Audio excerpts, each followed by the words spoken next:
Hi, I'm Dr. Ahmed Ericat, and welcome to another episode of The Kid Fix.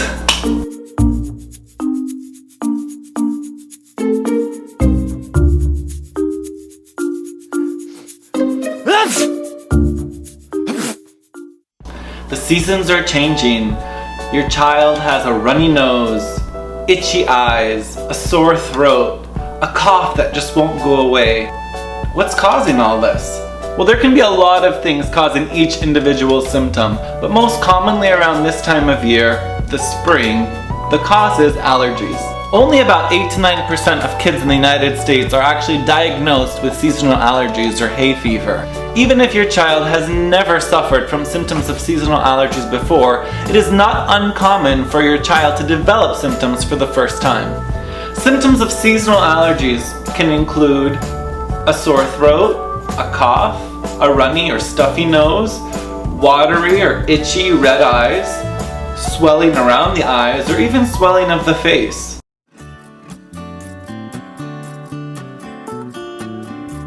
We can carry allergens such as pollen on our clothes and our hair. So one of the first things I recommend you do for your child if they're experiencing symptoms of allergies is to have them remove their clothes when they get home from school. Take a quick rinse in a bath or shower, and put on new fresh clothes that haven't been exposed to the outside world. Another thing you can do is run a HEPA filter in your house or specifically in the room where they spend the most time. HEPA filters trap dust and dirt particles from the air, many of which are causing your child's allergy symptoms. Another thing you could consider doing before moving on to medications to treat your child's allergies is trying a saline nasal spray or saline nasal drops. Here's an example of a common one. This is a nasal spray by a brand called Little Remedies. And this would be safe to use in really any age group. Basically, the intent of these normal saline sprays and drops is to help gently wash away the mucus. Another thing I recommend is to keep your child as well hydrated as possible, because that's going to help thin out their secretions.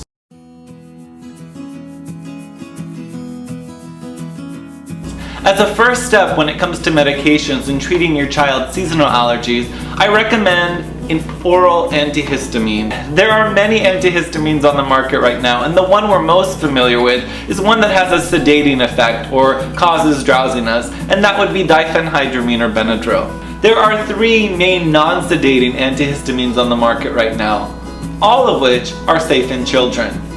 The ones pediatricians most commonly recommend are generic Zyrtec and generic Claritin, that is cetirizine or loratadine. The nice thing about these antihistamine medications is that you only have to dose them once a day. These medications are marketed as safe in children 2 years and above. I can tell you that I commonly use cetirizine in children less than 2, but I still agree with the label comment, which is consult with your doctor if you plan to use it on your child who's less than 2. If the oral antihistamine isn't enough, something I commonly prescribe for children is a low-dose inhaled corticosteroid. The American Academy of Pediatrics recommends a low-dose inhaled corticosteroid as the first line of treatment for seasonal allergies or allergic rhinitis. There are many brands of medicated nasal sprays. Typically, they're low-dose steroids that help decrease the inflammation in the nasal passages. Most of them used to be prescription only, but now almost all of them can be purchased without a prescription over the counter. Many times your child will also have cough that's worse at night and worse in the morning. A cough that's worse at night can mean a lot of things, but when it's worse at night and worse in the morning and they're also exhibiting other signs of seasonal allergies, it likely could be from something called post-nasal drip. Post means after or as a result of, nasal nose, drip, a drip, right? And so post-nasal drip is a fancy way of saying that the mucus that's building up in the back of your nose is falling on your throat and causing irritation, which then results in a cough. Most of the time, it's a dry chronic cough with or without mucus. Treating the underlying allergies will ultimately cure the cough. When it comes to both the oral antihistamines and the low-dose inhaled corticosteroids, consistency is the key. While the medications can work at the first use, they typically take several days before they start to work effectively, especially if the allergies have been there for a long time. So give it some time. So now you've tried everything. You've changed their clothes and rinsed them off when they came home from school. You've started your child on oral antihistamines. You're using a medicated nasal spray, but still they're suffering with congestion and cough and runny nose and all other allergy symptoms. Fortunately, there are other medications that your doctor could prescribe. However, those medications require further discussion with your doctor.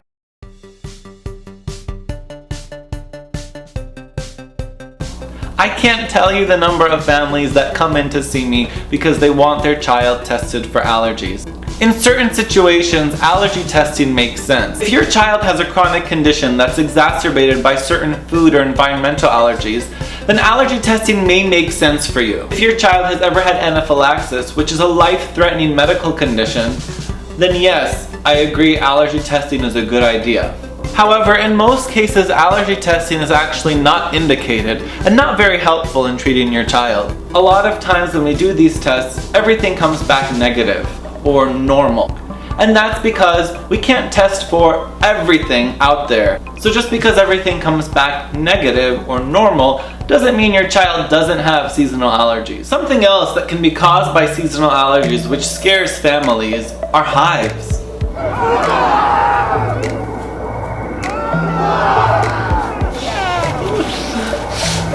Hives, also known as urticaria, is a rash of round red welts that are usually really itchy. The nature of hives is that they come and go. A common question I get is, my child has hives, I gave them an antihistamine, but then a few hours later the hives came back. Well, in those cases, that family is just confirming that their child does indeed have hives. There are many causes of hives. One is the topic of this video, seasonal allergies. But other things that can cause hives are viral illnesses or colds, reaction to food, and sometimes reaction to medicines. The truth is, oftentimes, we as doctors don't know what's causing the hives. We treat them just like we treat the other symptoms of seasonal allergies, with an antihistamine. If your daily non-drowsy antihistamine is not enough to control your child's hives, you can also throw on something like Benadryl. Using Benadryl at night may have a dual effect, both controlling the hives and the itch and helping your child to sleep. Just keep in mind that in a certain subset of children, Benadryl actually has a paradoxical reaction. That means an opposite reaction to what we expect. So instead of getting sleepy, kids become hyperactive. Thank you so much for watching. The topic of allergies is so huge that it constitutes a whole medical specialty.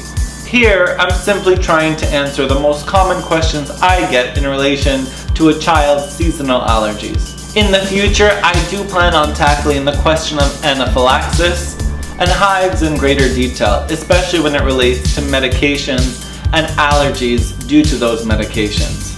Remember to like, subscribe, comment, and share this video. HEPA stands for